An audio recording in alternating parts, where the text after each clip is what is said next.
कौन राम जड़े साहसी पुरुष थिले? पाली बधर प्रकृत सत्यता कौन? कौन सबरी हाथरू राम अईठा बरकोली खाइथिले? राम लुचि रही पछपटु बाली को हत्या करथिले काहींकी? एसबु प्रश्नर उत्तर जानिबा आजिर भिडियोरे। आजिर अध्याय स्वामी पेरियार को सच्ची रामायण पुस्तकरू अनुवाद करा जाइछि। एहा आपणक धार्मिक भावना को आघात देई पारे, तेणु दर्शक निजर सहमति एवं विवेक सह वीडियो देखा अनुरोध। वीडियो भल लगिले लाइक कमेंट और शेयर करंतु। नुआ वीडियो पाई सब्सक्राइब करंतु। रामायणर कहानी अनुसार सीता अपहरण परे राम एवं लक्ष्मण जंगल रे कांदी कांदी बुलुथिले। एही दुई योद्धा जी निजर साहसिकता पाई दिने गर्व करुथिले, सीता अपहरण परे राम लक्ष्मण कांदी कांदी चित्कार करी भयभीतଙ୍କ भली जटायु पाखरे पहुँचिले। सेतेबेले जटायु तांको मृत्यु शर्जारे पड़ी छटपट हेउथिले।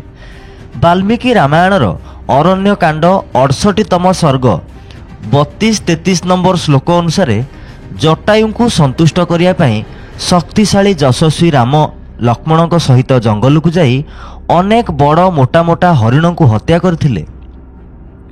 सेमानंक मांस बाहर करी मांसर पिंड निर्माण कले एवं दिवंगत पक्षी जटायु को संतुष्ट करिया पई जंगलर भूमि थिबा घास उपरे पकाइले। एही समान कथा आध्यात्म रामायणर सर्ग 8 श्लोक नंबर 38-39 रो लेखा अनुसार जटायुंक दाह संस्कार करिया पई राम लक्ष्मण स्नान करिथिले। तापरे से हरिण को मारी खंड खंड करी भूमि उपरे बिछाई देइथिले, जेपरी समस्त पक्षी एहाकू खाई परिबे एवं जटायु संतुष्ट हेबे। साधारण मनीष भली कांदुथुबा एवं विलाप करुथुबा राम लक्ष्मण बानर जाति एवं अन्य जनजाति निकट को जाई साहाय्य मागिबाकू लागिले। जेतेबेले राम लक्ष्मण सबरी आश्रम रे पहुंचीथिले, सबरी उभय भाई को फल एवं फूल देई स्वागत करथिले। ब्राह्मण लोकमानंक द्वारा एक मिछ प्रचारित होई आसुछि जे राम सबरी सम्मान पाई तांको हाथरू अईठा बरकोली खाइथिले एवं लक्ष्मण सबरी अपमान रे सबरी अईठा बरकोली न खाई फिंगी देइथिले। एही भली एक मिछ कहानी माध्यम रे ब्राह्मण लोक माने प्रचार करुछंती जे तमे सबु नीच जातिर, तथापि तमरो नीचता देखाइबा सहित आमे तमको किछि सम्मान मध्य देखाइछु। एहीपरि भावरे ब्राह्मण लोक माने एपरि नीच एवं खराब चिंताधारा माध्यम रे शूद्र लोकंक मध्यरे मानसिक विकृति सृष्टि करिथांती, जहा फलरे शूद्र लोक माने आम पाद तले रहिबे एवं आमर गुलामी को प्रत्याख्यान करिपारिबे नाही। शूद्र लोकंकु नीच देखाइबा पई ब्राह्मण लोक मानक द्वारा एसबु मनगढ़ा काल्पनिक कहानी सृष्टि करा जाइछि।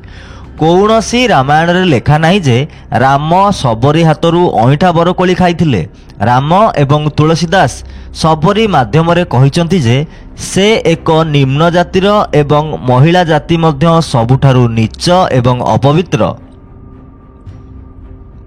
तेणु राम एवं तुलसीदास महिला जाति एवं शूद्रंकु अर्थात भारतीय लोकंकु सबरीर कहानी द्वारा अपमानित करिसंती, जहा राम एवं तुलसीदास को नीच एवं खराब चिंताधारा को दर्शाउछि। राम किष्किंध्या पर्वत को जाई सुग्रीवंक सह बंधुता स्थापन करथिले। राम जानिथिले जे सुग्रीव जणे कपटी धोकाबाज एवं तांको भाई को हत्या करिबा परे राज्य सिंहासन अधिकार करिया पई सुग्रीव तांको सह बंधुता करिथिले।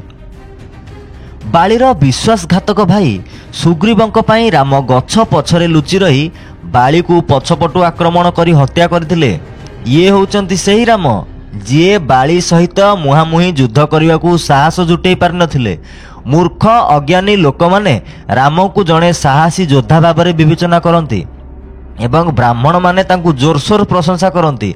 पुणी आउ एक कथा शुणा जाए, बाली सम्मुखरे जी छिड़ा होउतला कुआडे अधा बल बाली पाखक चली जाउतला। यह एक संपूर्ण भित्तिहीन एवं अतार्किक कथा।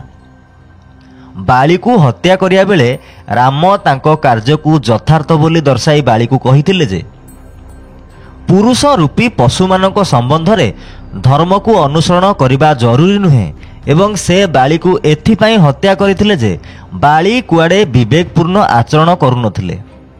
ତାଙ୍କ ବିରୋଧରେ ଆସିଥିବା ଅଭିଯୋଗର ସ୍ପଷ୍ଟୀକରଣ ମାଗିବାକୁ ଚେଷ୍ଟା ନ କରି ସିଧାସଳଖ ରାମ ବାଳୀଙ୍କୁ ହତ୍ୟା କରିଥିଲେ ଏବଂ ସ୍ୱାର୍ଥପର ସୁଗ୍ରୀବଙ୍କ କଥାକୁ ସମ୍ପୂର୍ଣ୍ଣ ରୂପେ ବିଶ୍ୱାସ କରିଥିଲେ।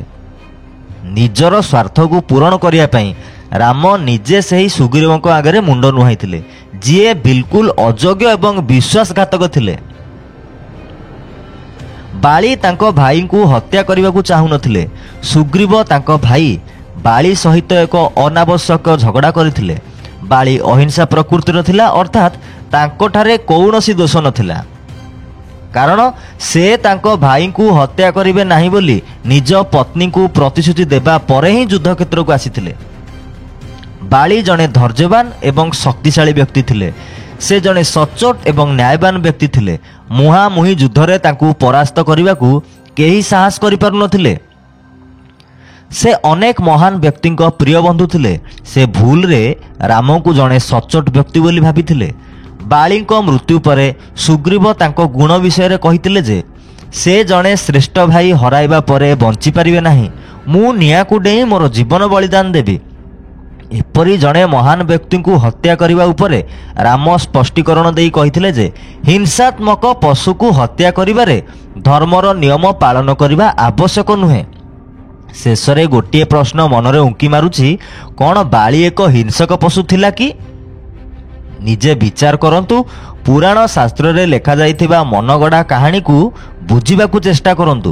ଆଶା କରୁଛୁ ଆଜିର ଅଧ୍ୟାୟରେ ରାମଙ୍କ ଚରିତ୍ର ବିଷୟରେ ଆପଣ କିଛି ପ୍ରକୃତ ତଥ୍ୟ ହାସଲ କରିଥିବେ।